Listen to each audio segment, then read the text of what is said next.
For over 200,000 years, man survived without video games.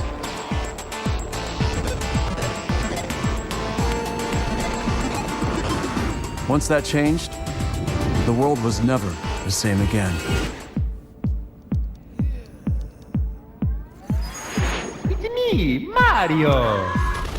This is the story of everything that happened next. In just the last few years, video games have become a sport unto themselves, with teams, magazines, competitions, leagues, and all the traffic. In just 50 years, the video game industry has evolved from tiny dots on a radar screen to fully immersive 3D graphics that rival today's biggest Hollywood blockbusters.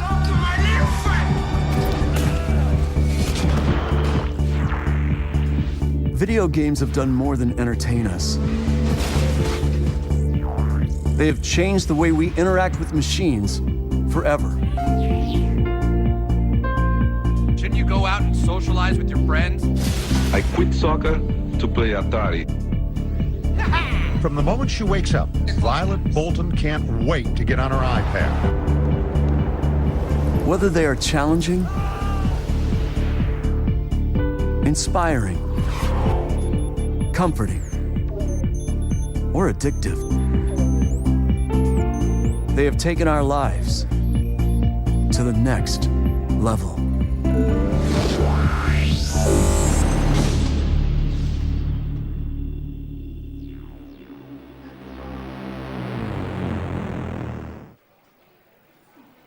With video games now everywhere, one would expect to see something special if they wandered into an arcade. In 1983, when the home console market was falling to pieces, a new arcade game was launched with a visual achievement that far surpassed the sprite-based graphics of every other game on the market. Dragon's Lair. I remember seeing Dragon's Lair and not really being able to understand what it was because it looked like a movie. You immediately had a crowd of people around it going, ooh, you know, what's that? What's this?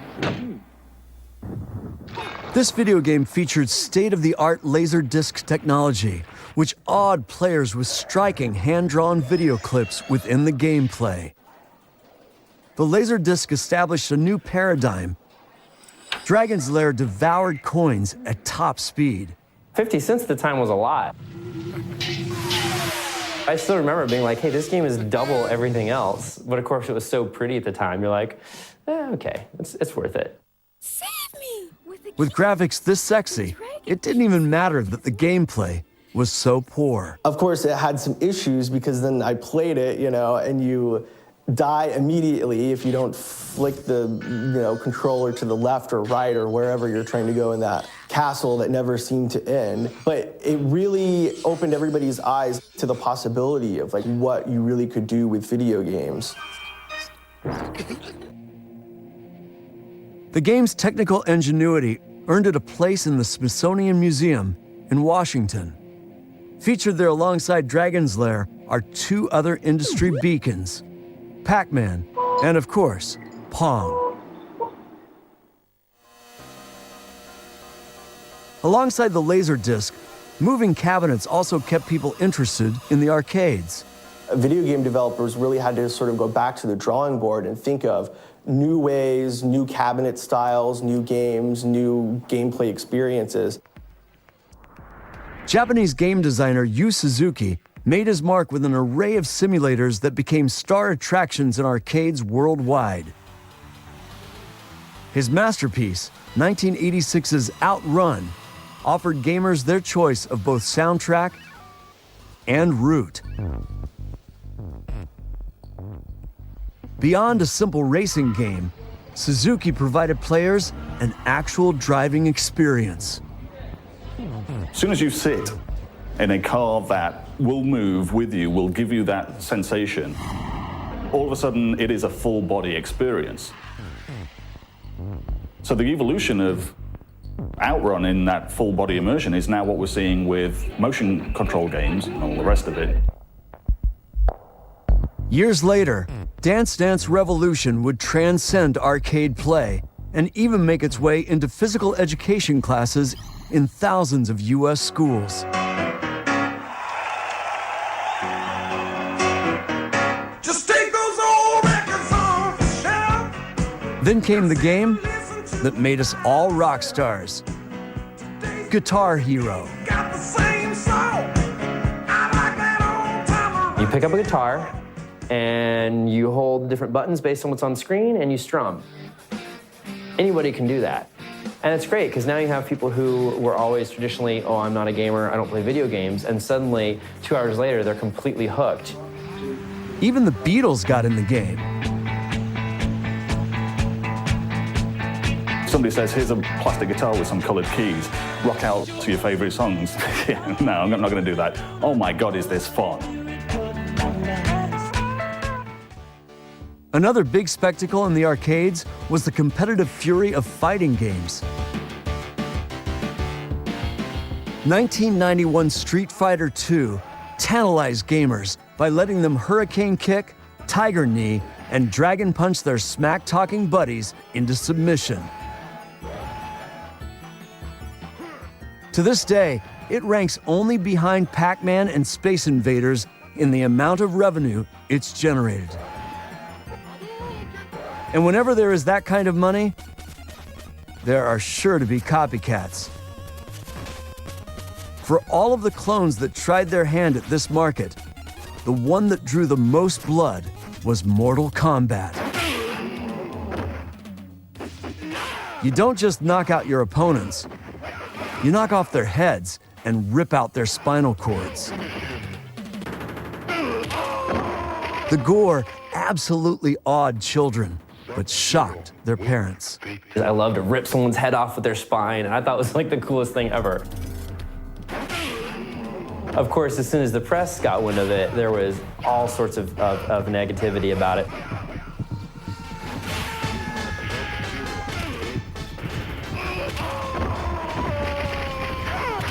The controversy created a perfect political storm in 1993. This is a handgun, pure and simple. And putting it in the hands of a kid just gives them the wrong idea. The congressional hearings on violence in video games received wide coverage in the mainstream media. There is a serious problem here, a real serious problem. I hope you walk away with one thought today, that if you don't do something about it, we will. The hearings eventually led to the creation of the industry's standard rating board, set up to regulate content, rating it to an appropriate age range.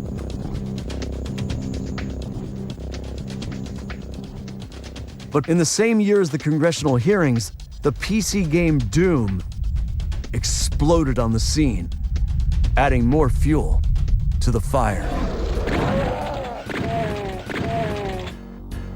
The violence was immersive and personal, and the experience was transferred to the first-person perspective. Gamers got their first glimpse of a truly virtual reality.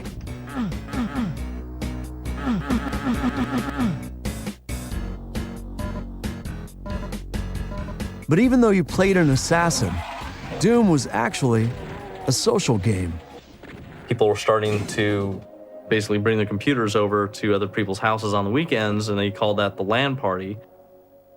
So lots of LAN cards in cable were being sold like crazy. They were selling so much of this stuff because now network gaming was really here. LAN parties got to be really big. Everybody was creating their machines. The lobby would come up and you'd see everyone in the lobby and you would instigate a game with them, and basically you got connected to them over the modem with someone that you just met through this server. That was kind of our first glimpse as to what the power of social networking was going to eventually become later in the industry. So many developers cloned Doom's formula that an entire genre of first-person shooters appeared. Franchises like Call of Duty and Halo still dominate today, grossing billions of dollars. The look and the sound continued to improve with each generation, but the basic game remained the same.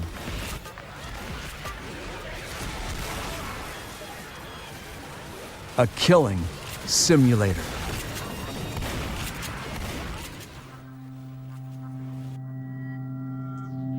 These two games became the shorthand for everything that was wrong with video games. Doom and Mortal Kombat got so much negative feedback in the press, and when Myst came out, it sold more copies of any game than pretty much anything else the time had, and it was completely nonviolent. You know, the game of the year has always been a board game, and this year it's not. The CD-ROM game Myst sold over 1 million copies.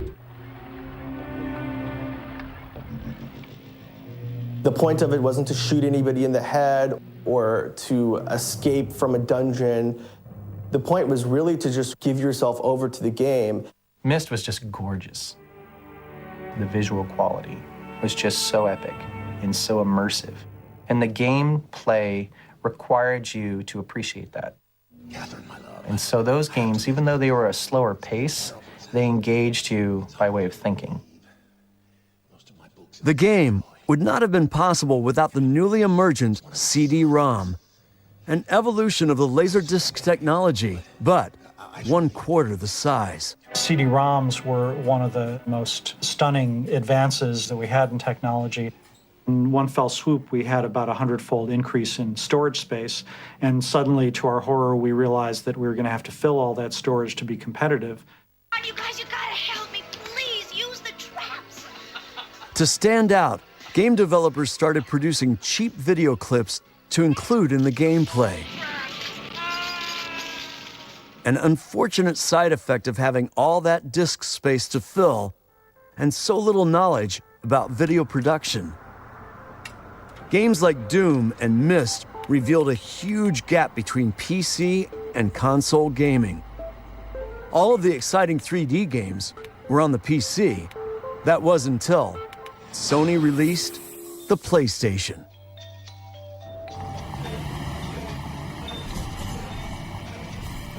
Sony took full advantage of the CD-ROM, not by packing the discs with substandard video clips, but with impressive three-dimensional game worlds. Within a few years, the PlayStation would come with a controller designed specifically for 3D gaming. Sony put all of their stock behind the 3D experience. The jump to 3D was a big deal. So you translated the 2D platformers into 3D. That was a scary proposition. It brought in all kinds of technical problems that couldn't even conceive of before you actually got there. The whole concept of where the camera is suddenly became a question. There was no question of where the camera was before that. Where's the camera going to be? Where's it going to go?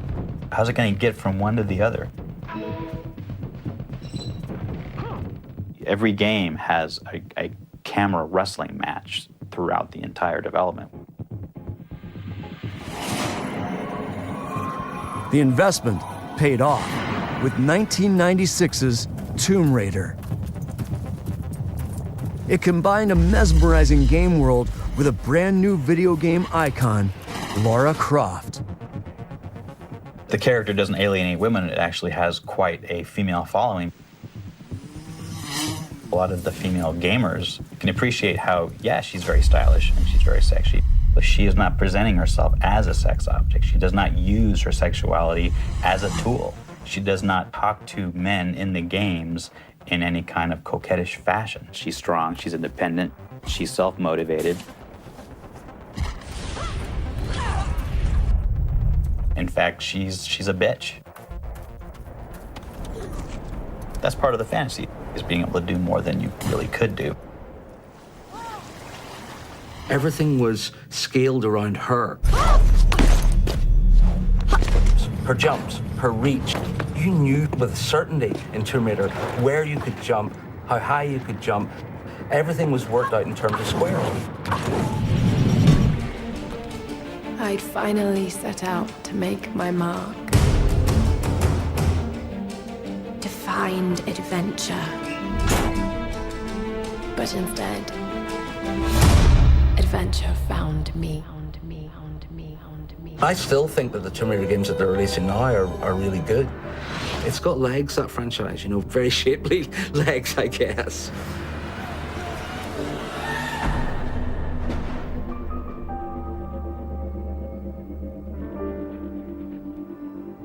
The new generation of video games was breathtaking.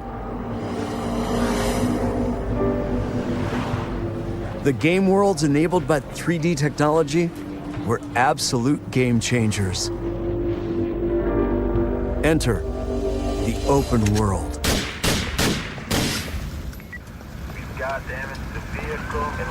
A series that took full advantage of the open-ended free-roaming environment was Grand Theft Auto.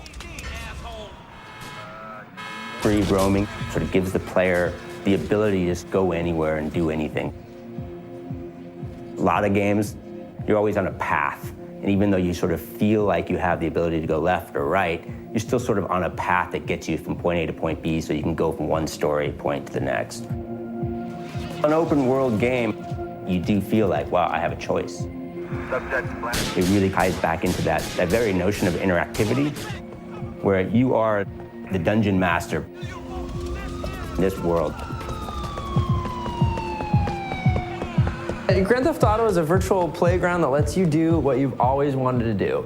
It lets you be the crazy guy in an action movie. It lets you be the badass dude who owns the club. You can get to a point where you piss off so much of the city that they're sending SWAT teams and then the National Guard after you. Who doesn't want to do that?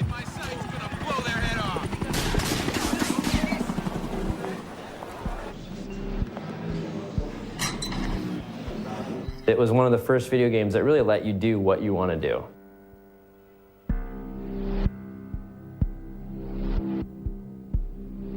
People who don't play video games or parents view any video game as a child's toy. So when they hear, do you know there's a video game where you kill policemen? Oh my God. My answer to that is, when was the golden age of peace that media destroyed?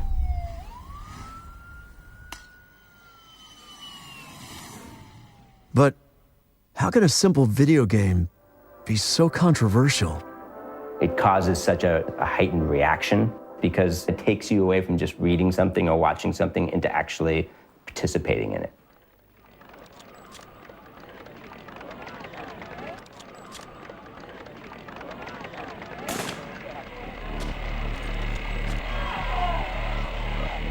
As in any other media, there is always a place for transgression.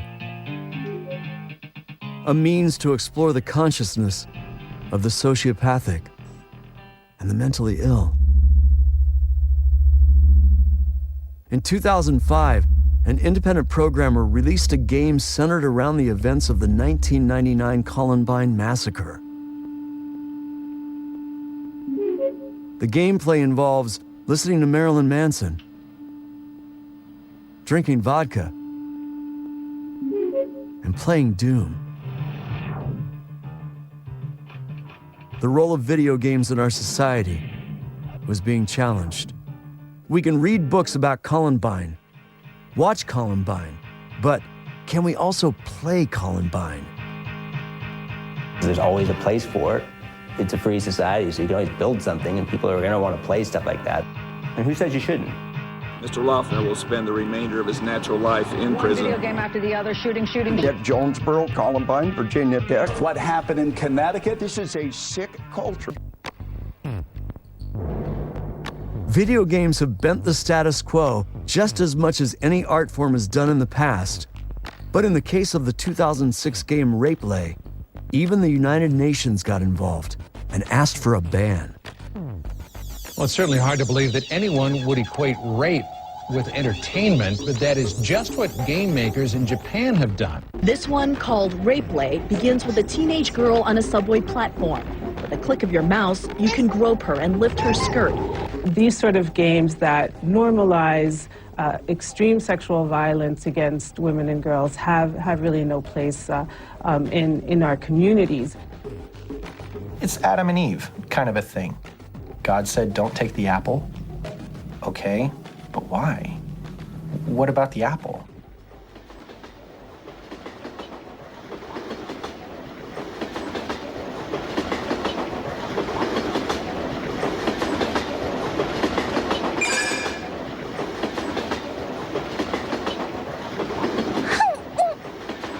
I do think that game developers have a kind of personal responsibility to think about the violence and how they depict it in their games. We're here for a long overdue checkup. One example, I worked on a recent serious game called Remission that is helping kids with cancer stick with their treatment regimen. Let's do this. All right, now you're cooking. Any more? And it's written specifically for teenagers to help them understand what's going on in their body as they're going through their cancer treatment. You have to see the internal effects of dehydration, the problem of growing cancer colonies. The missions are all medically themed and all that. Kids who played this game took better care of themselves than the kids who didn't play the game. So it's using games as a way for social change. Social change is also the goal of Darfur is Dying, which takes place in a refugee and displaced persons camp in Sudan. The players learn about some of the real-world challenges that over 2.5 million refugees are experiencing in Darfur. As ways of reducing the virtual attack threats by Sudanese militia, gamers are welcome to sign on to a petition to the President of the United States. Just the simplest game done by a handful of students with, next to nothing budget.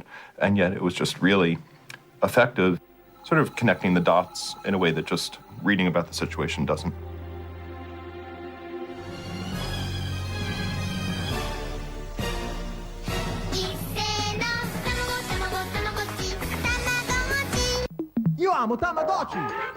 The most controversial games get the most attention, but in reality, the games that keep players playing for the most amount of time are the ones that cater to our nurturing instincts, like the mind-boggling Tamagotchis. Well, mine sleeps like a little angel. And here's a completely non-combative, blood-free, adorable Japanese craze that sort of set fire here in the US. It was at a time before mobile phones, and it was this little, tiny device you could carry on your pocket, and you had to keep this creature alive. Mine would always die after like 4 or 5 days, and it always pissed me off. So I'm like, I fed you, I cleaned up your poop, I watered you, and you died. Like, what the hell? You couldn't just play it and then put it down.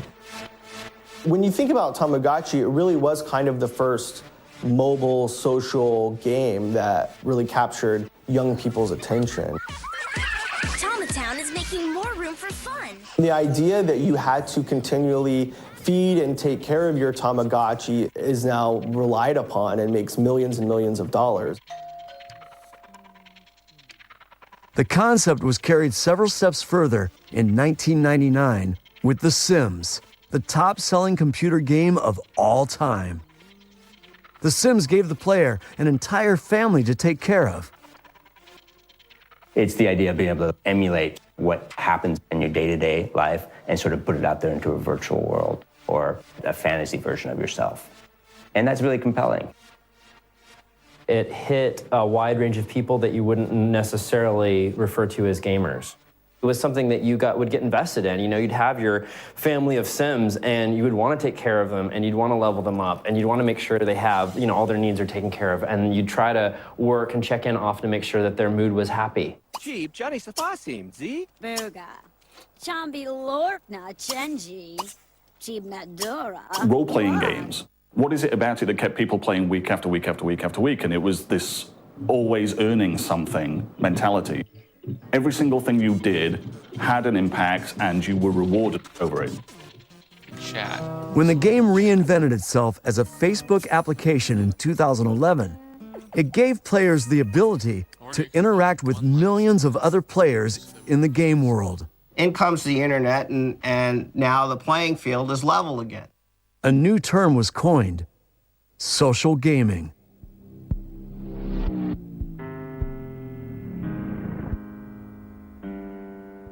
Once we made that transition, and Facebook was a huge player in this, suddenly you had 800 million people playing games. Suddenly you took games from being something that existed for kids in a basement to suddenly just being something that everybody understood and could interact with. And then there's Farmville, the 2D farming simulator. Much like Tamagotchi, Farmville requires players to constantly check in at specific times to maximize game results. If you plant a crop at 1 o'clock, you'd better be near a computer at 9 o'clock for the harvest. You could play 10 minutes, but if you just played another 2 minutes, you'd be able to get the next achievement. Zynga Games released Farmville as a free Facebook application in 2009. It quickly built a franchise of over 250 million users playing free-to-play games all over the world. Free-to-play is a vastly burgeoning area of the whole video game space. Free-to-play, why would we create this game and give it away for free? Little incremental steps that this is only going to cost 50 cents or this is just $1. And all of a sudden, you've got a game that, yes, you played for free, and your credit card statement says, wow, I just spent $700. The designers have figured out a way to game the gamer, to get them to come back and also share with as many people as possible by offering these little tricks of rewards. It's all about getting as many users spending as much money incrementally for their shareholders. The cost of games now at that AAA level that you need to sell those numbers is getting into 9 figures. Zynga really did an amazing job of really taking just massive amounts of data and really understanding what players do and then being able to work with that data in a live testing pool. When you have millions and millions of people interacting with something, you're able to see in real time what people are doing. People will respond to this game differently, and you can actually see actual numbers and numbers being translated into dollars, and you can see the reaction in real time. Video game designers are behaviorists, focusing on learning, predicting, and reverse engineering the gamer's next move. The goal is to get rid of manuals or instructions altogether, getting rid of anything that takes the gamer out of the zone. If the game is too easy, the gamer gets bored. If it's too hard, the gamer gets frustrated. But if the engineering is just right, the desired state of immersion is achieved. The goal of any video game is to provide the most fun, enthralling, and completely addictive experience. That sense of being there in the moment. What hooks are we putting in to make sure that they keep coming back? There's a goal, there's an objective, you receive something back. It keeps people investing because they actually feel like what they do matters. Manageable results, clear rules, goals to be conquered, complete engagement. And no video game genre has more addicted fans than the massive multiplayer online role-playing games, the MMOs. Starting from the first major success of Richard Garriott's Ultima Online, his adventure world-playing game combined the old Dungeon Master game idea with the connective power of the internet. MMOs are not necessarily just about the game itself. It's all about socializing with your friends. And this is people all over the country, all over the world even. So I can play with family in England, and as much as we might be playing a game, what's actually brought me in there is the social element. There's been couples that have met each other online, or people that just find a community that they don't have in their real world where they can connect with people through playing games online. The most popular MMO is World of Warcraft, a mega hit with more than 10 million subscribers. Their collective total of hours played amounts to more than 6 million years. That's more time than it took the human species to evolve. World of Warcraft has this horrible option where you can type /played, and it will tell you how many hours that you've put into this character. And that is by far one of the most depressing things you can do in life. When you look and it says 340 hours, and you're going, wait, that's how many weeks, how many months, how many social events, how many things have I missed now? But then you're like, wait, my character looks really badass. There's like flame coming from the sword, and she can cast fireballs, and you're like, wait, it's like your gamer sense of pride mixes with your real life sense of, oh crap, I'm single and I'm a big video game nerd. Thanks to specialized transaction and sale-based websites, the time spent in making virtual gold can be turned into real-world dollars. Looking back on it, it seems obvious, but at the time, we didn't think people would spend, $200, $300 for a virtual sword. Well, they did. This led to a problem called farming, which is when people play the game over and over to get a specific item and then try to sell it. Gaming sweatshops proliferate in places like Indonesia, China, and Mexico, with underpaid workers performing monotonous in-game tasks. Well, people play games for a lot of reasons. You can get people who play a game and they play it a lot, but they're not necessarily having fun. They're playing it because there's something obsessive about it, and they want to complete it. And there's a certain reward factor to that. We often separate the concepts of reward and fun. The reward can be a very Pavlov kind of situation. It triggers your brain in a way that you really find rewarding. But it's not the same thing as having a good time.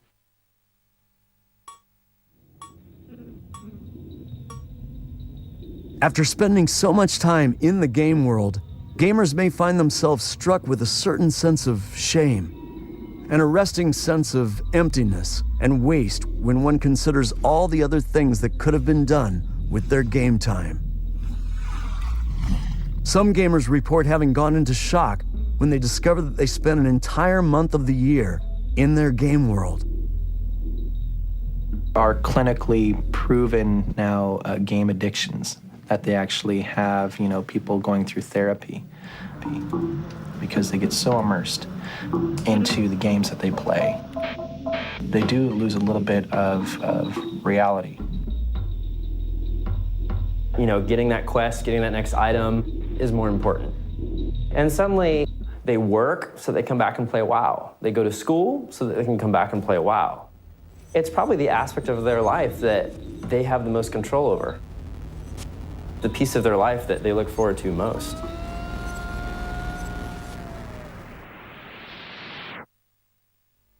Are you feeling unfulfilled, bored with life on Earth? What would you say to a new life filled with adventure, where you can live out your dreams and claim your fortune? We can give you that new life inside Project Entropia. In the MMO Entropia universe, users interact with the help of a full-fledged cash economy. Everything that you do within that world costs money, but you actually earn money for anything that you own. Supply and demand. If you have an asteroid and people want to go to visit that asteroid, they want to go and meet up there with their friends. They can sponsor parties, like virtual parties there, and there'll be certain creatures that you'll want to interact with. So when you buy that asteroid, the only way to get there is you have to pay a tax to take a shuttle there. And then once you're there, very sort of micro-transaction orientated. But how does it work? It's because that asteroid actually drives revenue. I have a friend who actually bought an asteroid for $100,000. Everybody thought he was crazy. 4 years later, he sold it for $600,000. Made an entire career generating a real-life income out of it. And there is Second Life. There are no universal rewards or points. No bad guys to beat or missions to accomplish. Just an easily customizable representation of life. Many talented artists host gallery exhibits. Bands play live shows. Colleges and even mainstream businesses have a presence. It's not much of a game at all. It's just a place to hang out. A place to be.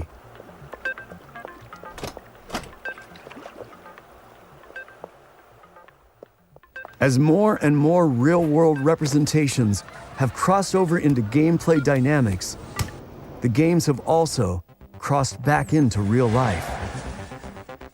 In the way that Generation G is different from X, Y, and all the different generations that we may belong to, is that video games are the primary form of entertainment that Generation G is consuming. It is their primary form of entertainment. And this is already starting to have a tremendous effect on society. All around us, Generation G's desire for game-like experiences is reshaping industries. Suddenly, gamification became sort of, oh, an interesting idea. Now we can gamify anything. If you just start checking in, that sort of became the easiest way to sort of collect points. And then you can suddenly turn those things in. You can get a discount, coupon. That's a game. You can go into corporations, give them virtual rewards, which then becomes real currency that they can possibly turn in. That's gamification. When you start thinking it from that lens, suddenly everything you do has an objective and a goal and reward to it. And if you just use a device, you attach a device to it or an application to it, it's gamified. It's called WeHab. Hospitals like St. Mary's in San Francisco are using the WeFit video game for physical rehab. Technology was something that people feared or they couldn't afford it, but now those barriers have sort of come down and it's much more personal for people. The demographics has really shifted in the past 5 years. With the advent of the Wii, it really changed everything. It's sold to people that never had a video game controller. Organizations that would never ordinarily say, yes, I'm going to apply some budget to a video game console, all of a sudden, they've got a Wii in there because it's getting their audiences active, moving, and immersed. And then you look at the Kinect, which allowed people to interact with a video game by moving around. So if you think about what are the next levels of that, brainwaves, right? Why not? There's devices out there that you can put on your head and they'll read your brainwaves. You can actually don't even have to use a controller. It can actually understand through the heat in certain parts of your brain what you're actually trying to do on screen. So you can manipulate pixels on screen just by thinking about it. Those kinds of like body metric measuring games are very rudimentary, so it's not a completely immersive experience. But I think it's something that game makers are definitely thinking about. The Kinect can even measure your breathing. There's a Deepak Chopra video game. Leela. Leela is a journey of mind and body. It's a meditation game. There are 7 chakras, which are energy centers within each of us. Gentle motion is all that is needed to awaken the chakras. And I don't see that stopping, especially when you think about augmented reality and wearing glasses. Yeah. Meet me in front of Strand Books at 2. The videos that Google's released for their glasses, they're very practical. You know, you're walking along and, hey, you're walking to this location. Oh man, really? And hey, my friend just tweeted this, and my friend just texted that, and my other friend had just checked in on Foursquare over here. And suddenly it's this very practical thing that brings in all these applications that we're already doing anyway on our phone, except that you can still walk and not walk into a car while you're interacting with your world. Welcome.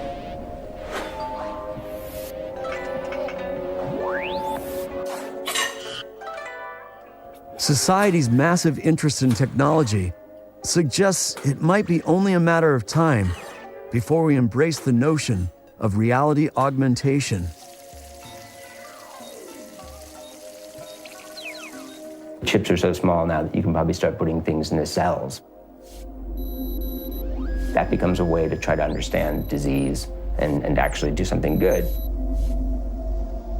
But there's always the entertainment aspect. What can people do to actually play around with that to create something that people want to buy for entertainment? It's like super exciting to sort of think about the science fiction of everything. That's where I started going, you know, like it starts getting, you can start thinking of all the crazy sort of maybe dark things you could do with that. A world where anything is possible. There definitely is this possibility that we are going to be living in some sort of Matrix-like virtual world where our brainwaves and activities could be measured, and that way there is no interface. There is only one way to enter the Matrix.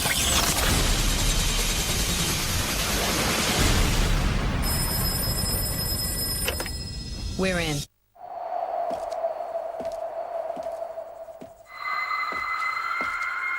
If you have the chance to go there, to go to these different places in this virtual world, yeah, that'd be great. And that's a pretty good way of spending some time, I think. As AI gets better and better, it makes all of those interactions much more believable. Can you hear me? Yes. ID.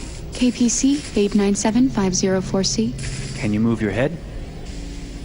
And so you get that sense that, you know, a character that you see in a game Your eyes now. is somebody that you kind of feel like you know or that you have a relationship with. Cervical and optical. That kind of recognition, if that happens, give me your initial... unbelievably freaky. First few times it happens, but how cool is that? I can look after your house, do the cooking, mind the kids. I organize your appointments. I speak 300 languages, and I am entirely at your disposal as a sexual partner. No need to feed me or recharge me. I'm equipped with a quantic battery that makes me autonomous for 173 years. Do you want to give me a name? People will always point towards the negative and say, oh, but see, there's something that's being lost, when actually, when you look at the percentages of what people are actually using games for more and more so now, which is communicating and connecting with people from all over the world, it's like, well, what's being gained? Could the human species exist in a digital universe of its own design?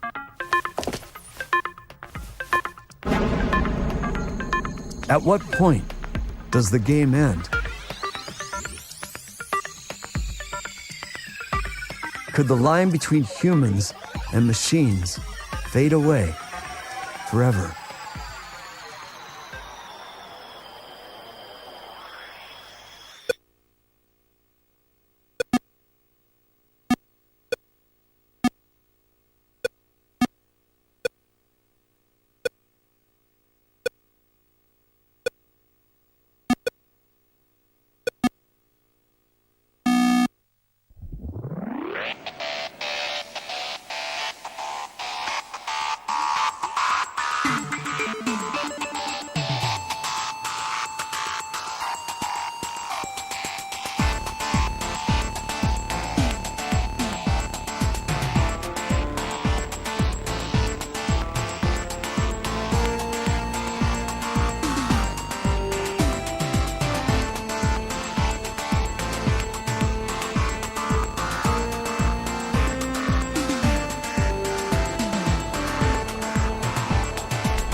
Thank